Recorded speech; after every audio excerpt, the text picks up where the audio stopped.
कभी कभी सबसे करीब दिखने वाले ही सबसे बड़ा धोखा दे जाते हैं। राधिका मुस्कुराते हुए घर में आती है। सुजाता बड़ी चालाकी से एक कंगन उसके हाथ में पहनाती है। ये तोहफा है मेरे तरफ से, पहन लो राधिका, बहुत शुभ है।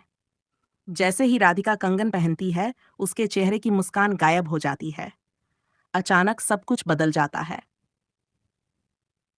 माँ, दिव्यम, कोई मुझे देख क्यों नहीं रहा? मैं यहाँ हूँ। लेकिन किसी को राधिका की आवाज सुनाई नहीं देती।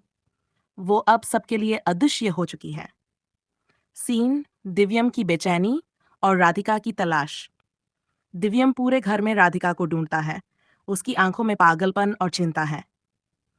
दिव्यम, राधिका, कहाँ हो तुम? एक बार बस मेरी आंखों के सामने आ जाओ। रगिनी और सुजाता मुस्कुरा रही होती हैं। अब तो वो गई, इस घर से भी और तुम्हारी जिंदगी से भी। सीन 3, राधिका की सच्चाई जानना। राधिका एक कोने में बैठी होती है जब वो सुनती है सुजाता और रगिनी की बात। ये जादुई कंगन ही तो है जिसने उसे सबकी नजरों से ओझल कर दिया। राधिका की आंखों में आंसू आ जाते हैं। तो ये सब तुमने किया है। अब मैं जान गई हूं, मुझे इस कंगन से छुटकारा पाना होगा। मुझे उस जादूगर के पास जाना ही होगा। सीन 4, राधिका की नई जंग। राधिका जंगल की ओर निकल पड़ती है। तेज बारिश हो रही है और उसके कदमों में जज्बा है। कभी कभी कभी हमें अपनी पहचान फिर से पाने के लिए उस अंधेरे से लड़ना पड़ता है जहां हमारी रोशनी ही छीन ली गई हो। राधिका अब उस रोशनी को वापस लाने निकली है।